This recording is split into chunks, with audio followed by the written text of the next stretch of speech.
Welcome back once again. बाबू मेरे सोना बेटा, छलनी कलछुल बाल्टी लोटा। आइए क्वेश्चन पढ़ते हैं और देखते हैं क्या दिया हुआ है और क्या निकालना है। किसी एपी के चौथे और आठवें पदों का योग 24 है तथा छठे और 10वें पदों का योग 44 है, तो एपी का प्रथम 3 पद ज्ञात कीजिए। इंग्लिश में the sum of 4th and 8th term of an AP is 24 and the sum of 6th and 10th term is 44। Find the first 3 term of the AP. आपको चौथे पद और आठवें पद का योग 24 दिया हुआ है, 10वें पद और छठे पद का योग 44 दिया हुआ है, तो एपी का प्रथम 3 पद पूछा जा रहा है। तो आइए इसका देखते हैं सॉल्यूशन किस तरीके से करेंगे।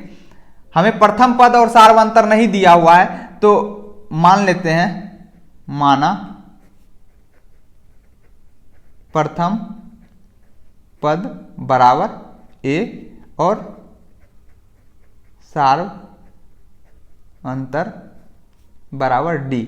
एपी में प्रथम पद को ए से डिनोट किया जाता है और सार्वंतर को डी से डिनोट किया जाता है।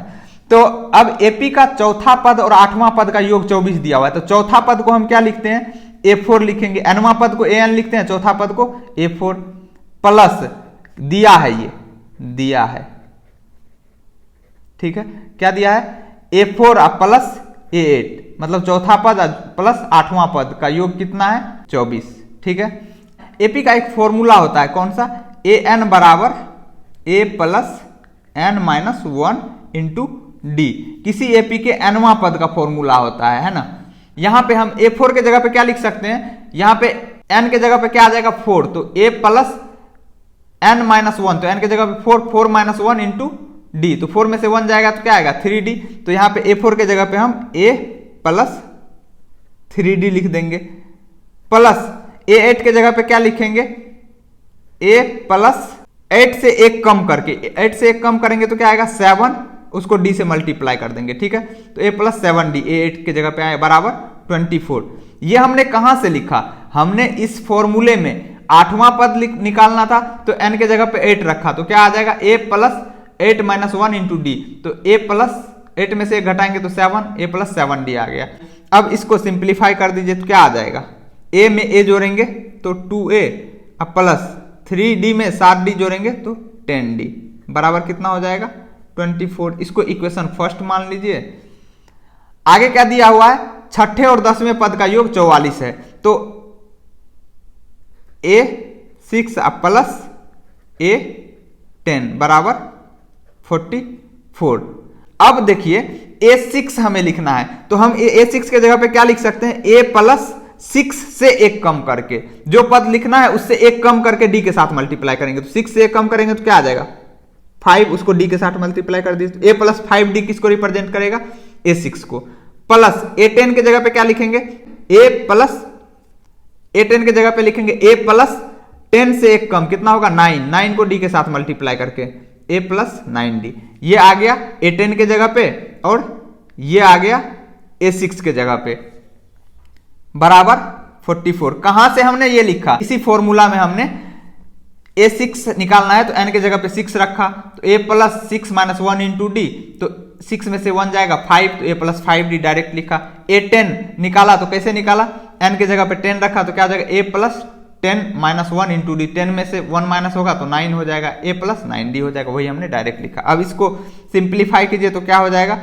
A में A जोड़ेंगे 2A 5D प्लस 9D कितना हो जाएगा, 14D इज इक्वल टू 44। इसको हम इक्वेशन सेकेंड मान लेते हैं। हमें क्या चाहिए, एपी का प्रथम 3 पद, तो एपी का कोई भी पद निकालने के लिए हमें ए और डी पता होना चाहिए ना, तब हम कितने भी पद लिख सकते हैं। तो अब हम इन दोनों इक्वेशन को सॉल्व करेंगे, इक्वेशन फर्स्ट माइनस सेकेंड, तो फर्स्ट इक्वेशन में से सेकेंड इक्वेशन को माइनस करेंगे तो क्या हो जाएगा, तो यहां पे लिख लीजिए 2A plus 10D is equal to 24। नीचे क्या है दूसरा equation, 2A plus 14D is equal to 44। अब हमें घटाना है तो क्या करेंगे, नीचे जिसको घटाना है उसका साइन चेंज करेंगे, तो नीचे वाले का साइन चेंज होगा, ये प्लस में है माइनस, ये प्लस में है माइनस, ये प्लस में है तो माइनस, ठीक है। अब ये 2A प्लस 2A माइनस में कट जाएगा, 10D प्लस में है 14D माइनस में, तो यहाँ पे कितना बचेगा, 4d इज इक्वल टू 24 में से 44 को माइनस करेंगे तो कितना बचेगा यहाँ पे, -20 बचेगा। ठीक, अब हमें क्या चाहिए, d चाहिए। सॉरी, ये वाला सेक्शन रिकॉर्ड नहीं हो पाया, कैमरा ऑफ हो गया था, तो इसीलिए मैं इसको काट देता हूँ। मैं फिर से एक्सप्लेन कर देता हूँ यहाँ पे। ठीक है, ये वाला पार्ट मैं फिर से एक्सप्लेन करता हूँ यहाँ पे। तो हमें तो d का वैल्यू निकालना है, तो d के साथ -4 मल्टीप्लाई में है तो इधर जाएगा तो डिवाइड हो जाएगा। तो यहाँ पे हम क्या लिखेंगे, d बराबर -20 अपॉन -4, माइनस से माइनस गया, 4 5 जा 20, तो d का वैल्यू कितना आ गया, 5 आ गया। तो d बराबर 5, ये वैल्यू निकल गया। अब ये d का वैल्यू इक्वेशन फर्स्ट में रख दीजिए। तो इक्वेशन फर्स्ट में रखेंगे तो क्या आ जाएगा, d का वैल्यू अगर हम इक्वेशन फर्स्ट में रखते हैं तो यहां से क्या हो जाएगा, 2 multiply by a plus 10 multiply by d का वैल्यू कितना है, 5 है, इज इक्वल टू 24।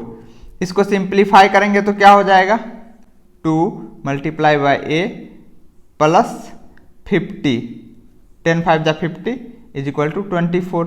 हमें तो a का वैल्यू चाहिए ना, तो 2 multiply by a is equal to 24। ये 50 इधर जाएगा तो -50 हो जाएगा। तो यहां से क्या हो जाएगा, हमें a चाहिए, a के साथ 2 इधर मल्टीप्लाई में इधर जाएगा तो डिवाइड हो जाएगा। तो a बराबर क्या हो जाएगा, 24 -50, तो यहाँ पे क्या बचेगा, -26। ये 2 इधर डिवाइड हो जाएगा, तो डिवाइड करेंगे तो कितने बार में कटेगा, ये 13 बार में, तो -13 हो जाएगा। a बराबर -13, तो यहाँ से क्या लिखेंगे, इम्प्लाइज a बराबर -13 और d बराबर कितना निकाल रखा है हमने, 5।